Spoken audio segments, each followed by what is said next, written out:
welcome to Euronews Debates. I'm Maeve McMahon and we're broadcasting from the European Parliament here in Brussels, where thousands of people gathered this week to discuss shaking up the economic growth model here in Europe and capitalism as we know it.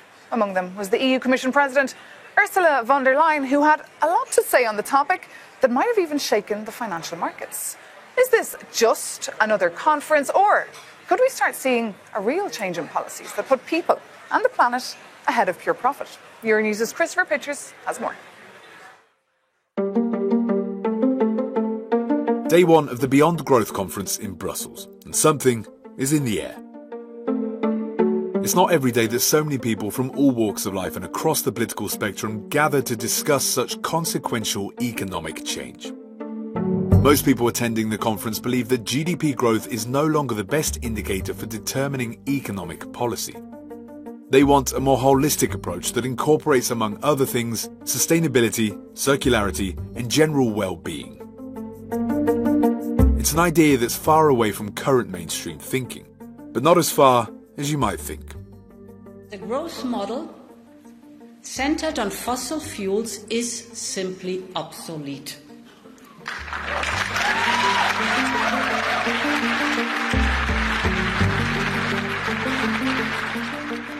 Many in the room would like her to have gone further, with critics saying her support for moving beyond just fossil fuel growth is too narrow. But it's a start for a conference that 5 years ago only had one commissioner attending, let alone the European Commission President herself. The hard work begins now, though, as lawmakers and other stakeholders start the difficult process of trying to turn debate into policy and move beyond growth. The big question now, how to turn these debates into policy, how to change a model that's been churning for years. To answer these questions, I'm delighted to be joined by Marie Toussaint, French member of the European Parliament and Vice Chair of the Greens EFA Group. Very welcome. Timothy Paric, a social scientist and writer from France. We're also joined by Anuna de Wever, the Belgian climate activist, the face of the Friday for Future movements here in Belgium. And we're also joined by Ludovic Voet, the Confederate Secretary of the European Trade Union Confederation. Great to see you all. Welcome to Euronews. Thanks for being with us here and bringing us all a little bit inside this conference. So my first question to you is, if economic growth is destroying the planet, why has it been driving the European Union for decades? Should we start with yourself? Yeah, well, that's a huge question and a good question, actually.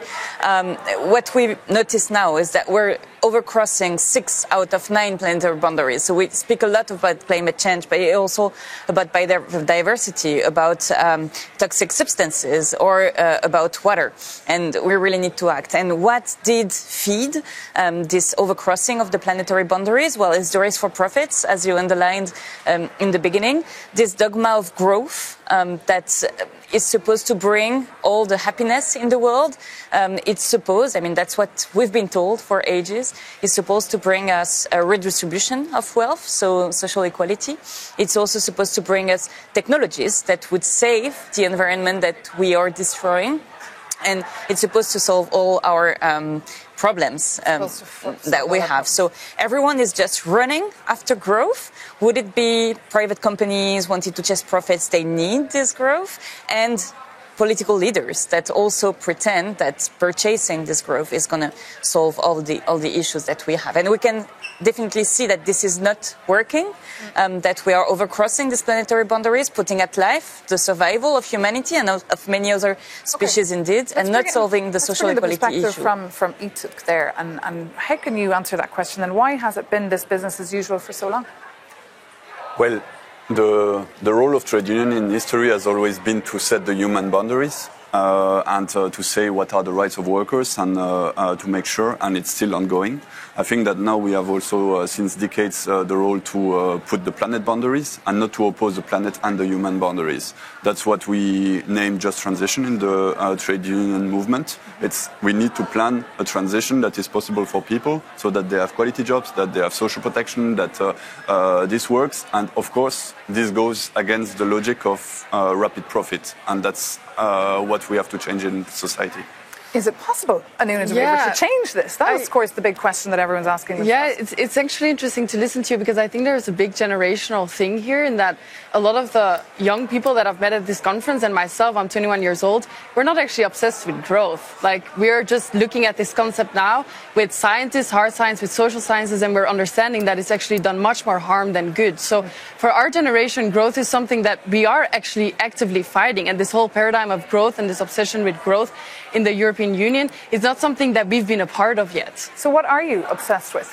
What's keeping you up at night? We're obsessed with well-being, I think, and equality, and understanding that if we want to live in a society and in a world where equality is a priority, I think that degrowth is a very fundamental part of that. And you mentioned well-being, Anuna de Wever. Well-being, of course, that was a big topic of the week's conference, but we'll talk about that a little bit later. Let's just get the perspective from yourself, social scientist. You've written a lot of books on various topics that have been discussed this week here in the European Parliament. What's your take on all this?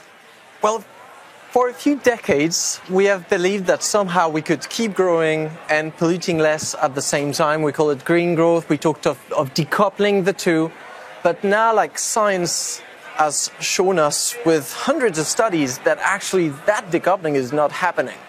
So right now we have this obsession with GDP, which is a 100-year-old indicator, which is a bit strange because it's completely decorrelated from well-being in high-income countries. But we're also facing the insustainability of the pursuit of growth. So degrowth basically is a plan B of we've tried to green growth. That's not going to work. Now I think that should be acknowledged as a fact as a result of the last IPCC report. And so we do need to organize a democratically planned downscaling of production and consumption in high-income countries and organize it so that it can be done in a way that is both equitable and convivial. Okay. Do you think that this obsession with GDP is killing the climate, or killing the planet, Ludwig?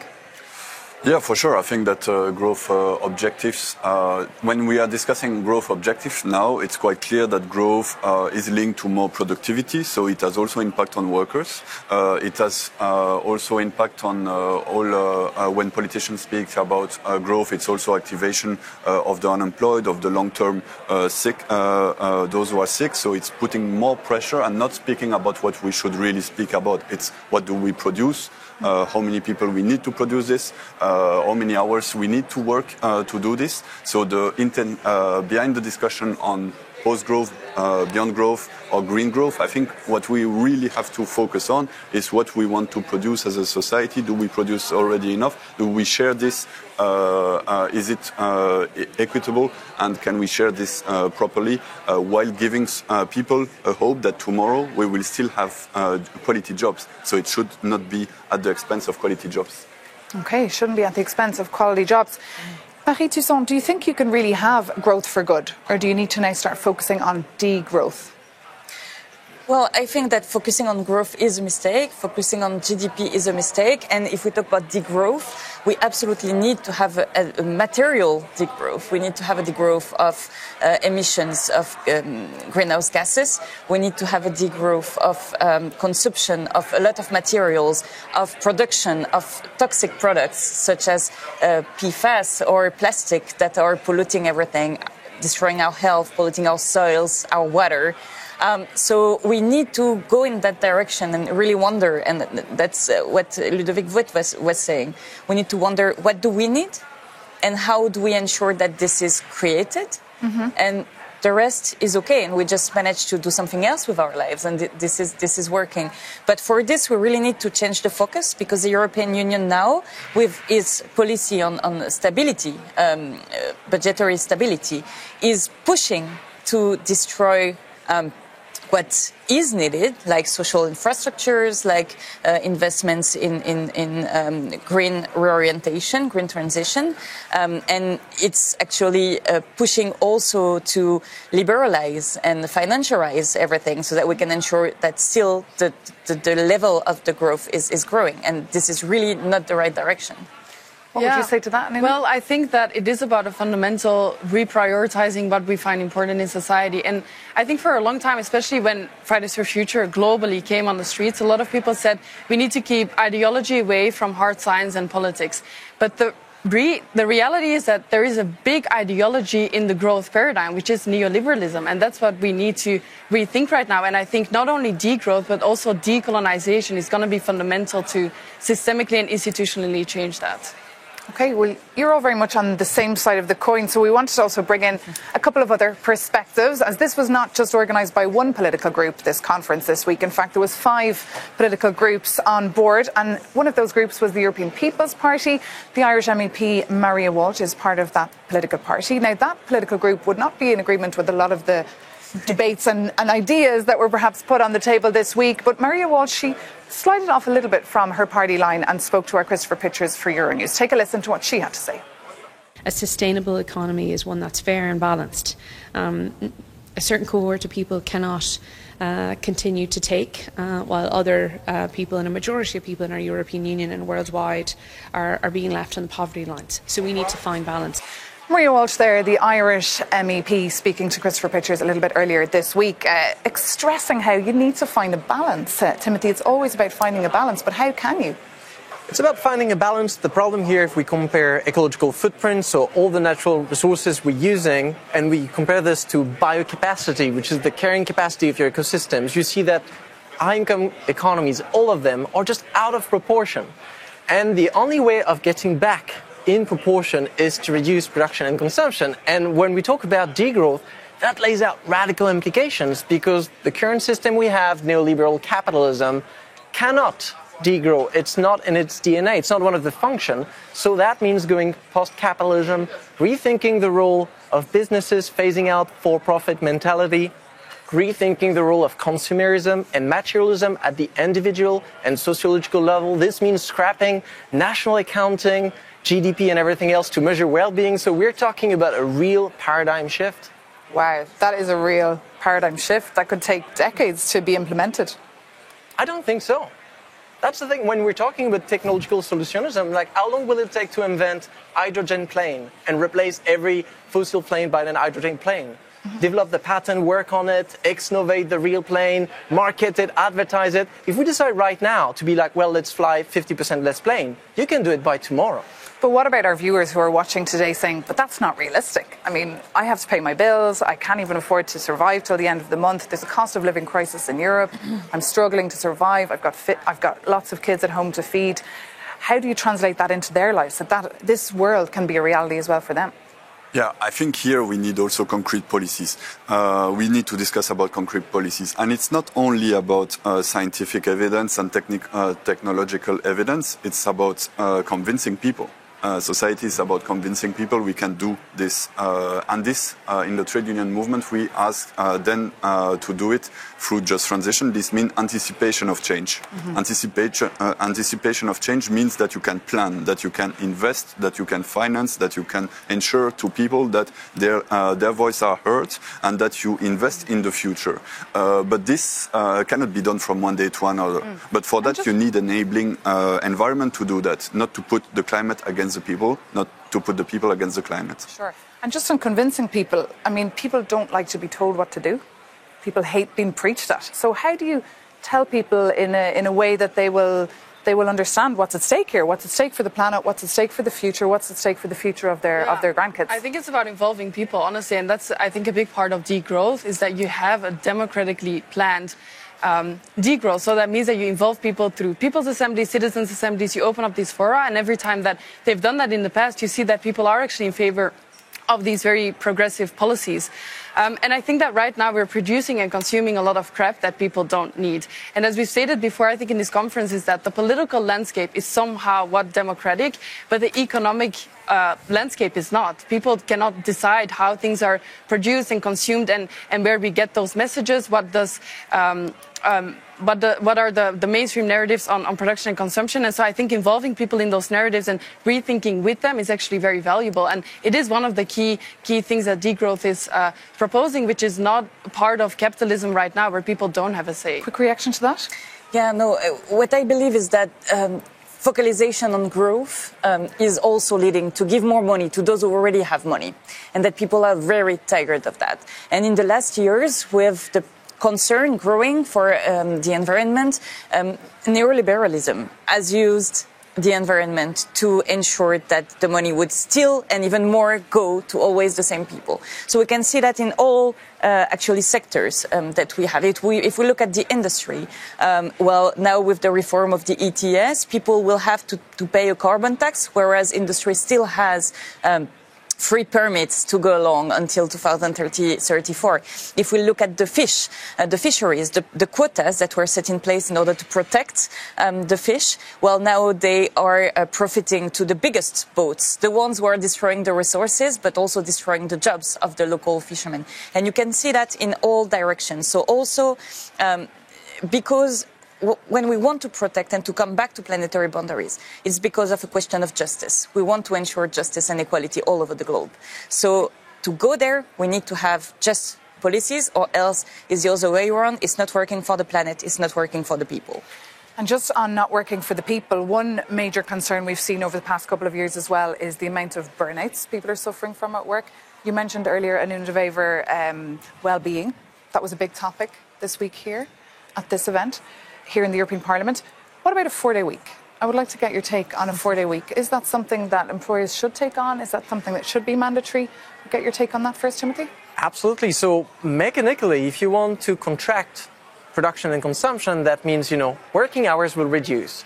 Sharing working time is a very good way of avoiding brutal unemployment during that transition. Not only a very good way of just fighting unemployment, but also of restoring a certain balance, fighting this burnout. And let's not stop at the 4-day work week. Let's actually completely recenter productivity towards the liberation of free time. So over the years, a performance economy is one that managed to shrink working time. And that should be a definition of success. Instead of measuring GDP every year, I want us to measure how many minutes we can nap per day while still satisfying the needs of everyone within planetary boundaries. The liberation of free time, I like that. I think I'll be quoting you on that. And just on a serious note, burnouts cost 1.6 billion euros was spent on people here in Belgium suffering from burnouts. That's according to data I was looking up here in Belgium. What's your take? I know this is a big topic for yourself at ETUC. Clear, the trade union movement has always steered the discussion on reduction of working time. But it's also important that to acknowledge we are in a moment where people, to pay their bills, they want to work more. If they have the possibility to work more, they take it because they have to pay their bills. So it means that to convince, we also need really to put in place policies that really show that you will not lose money by reduction of working time. You will not have to work more intensively by reduction of working time. The problem of how we discuss working time is often that it's at the expense of workers' rights.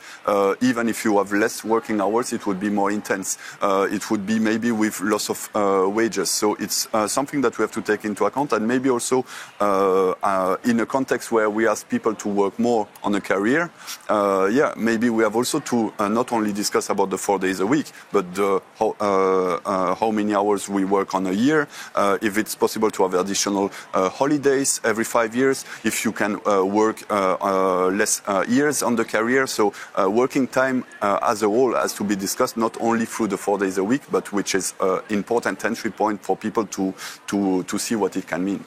Anuna? Yeah, no, I completely agree with this. And I think that redistributing the way that we work and what we put our work in is super valuable. And I wrote down here earlier in the conference was said that 90% of the labor globally done for the production that we do for the neoliberalistic capitalistic paradigm is done by workers in the global south and peasants. And so I think that even just from an inequality perspective, having to redistribute that globally and deciding what are we going to put labor in and what do we not, and what do we again prioritize well-being wise is super valuable. Brief. Well, maybe just to complement that, if we work 4 days a week, we also need to have the social activity structure, education, childcare and stuff that goes together with it, right? So it's indeed an interchange of society, but it's a welcome one. And you as an MEP, can you ever disconnect?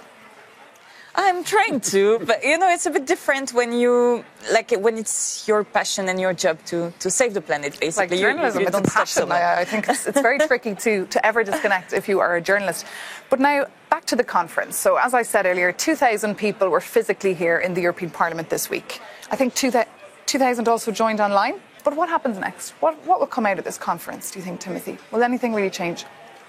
I think first we realize that discourses of green growth are just empty promises. So we have to completely rethink the European Green Deal, the Sustainable Development Goals, the Paris Agreement, and just acknowledge the scientific work that has been done, showing that green growth is not going to happen. So we cannot afford to base the survival of our species on magical thinking. So I do hope that once this conference is over, we can actually work in rewriting a feasible strategy for sustainability, taking into account this very important point, which is the fact that economic growth we've been having in Europe for the last decades is not the magical result of the imagination of inventors. It results from the mass appropriation of energy, soil, water, and labor time from the global south. And so degrowth in already rich countries is absolutely necessary to liberate natural and human resources for sustainable development in the global south. Okay. Ludovic? Yeah, so what's next? For me, it's I'm going to Berlin by train. We have our Congress next week in Berlin as ETUC, and it will be also an important moment to discuss these issues. And we have a whole chapter discussing the economy, where we say the economy has to work for the people and the planet. So we have to find a way in order to have these massive investments in people and in quality jobs, while, of course, disinvesting in fossil fuel subsidies. And this will need a change, of course, in the European Green Deal, also taking into account the social consequence of the European Green Deal. So the climate objectives, it's fine, but the social consequence of the climate objectives, they are completely overlooked. So it's important that in 2024, we also steer the debate at national level, at European level during the elections towards a real just transition of the workforce that we can plan and that we can convince people of. Okay, same question to you, Anuna. And also, do you also agree that you don't think the European Green Deal is fit for purpose? No, absolutely not. No, because it is very growth-based. So I do think that there's going to be a lot that has to change there. And I think from an activist perspective, what we're going to be doing also from the streets is really try and build a movement of movements, because I feel like the climate movement needs to work with the workers' rights movement, needs to work with the decolonization movement, needs to work with the degrowth movement, because it is so all-encompassing, right? It is really a paradigm shift. So we need to build that movement of movements. We've been talking about it for so long, and it's really starting to happen. The fact that this conference is being organized right now, and there's so many young people here present, means that it is going to be a big future discussion.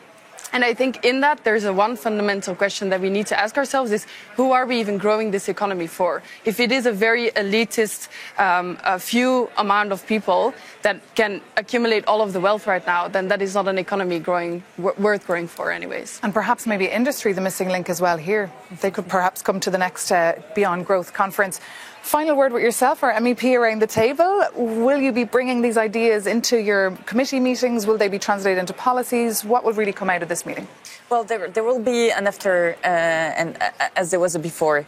And this is a changing moment. First of all, we are opening the European Parliament. Largely, it has never been opened like that before, and we are opening the door to citizens to discuss about Beyond Growth. So as itself, it's a historical event. And then, indeed, we managed to organize this conference with MEPs from different political groups, with different stakeholders that are coming here. And this will be taken up in the next discussions within the European Parliament. I don't have so much hope that it changes the political landscape right now, and we see the right wing and the liberals going against nature policies and social policies that we are trying to set in place. But for the next terms, definitely it's going to change the discourse, the way we see and we deal with these very fundamental issues. So I really think there will be a before and an after. Okay, very good. And just a final word with yourself, Timothy. Were you impressed with what the European Commission President Ursula von der Leyen said when she was at this event earlier this week? She did speak a little bit outside the box. I was not impressed at all. I was actually very surprised. The European Green Deal was 2019. The situation has changed. The situation of ecosystem has changed, and now we're not on the course to get the Fit for 55. This is what science tells us. This is what the last IPCC tells us. So I would have expected a bit more critical reflection of what has been done until now, and admitting like, okay guys, what we've done has not been enough. We want to do something new, and we're here to determine what that thing is, rather than just microwaving, all recipes that haven't worked. Okay, on that note, we're going to have to leave it there. Timothy Burke, thank you so much for being with us. And Marie Toussaint, French MEP, thank you so much too. Thank you to Anuna de Wever for being with us as well. And of course to Ludovic Wood. And thank you so much for watching. We'll see you soon here on Euronews and of course Euronews.com.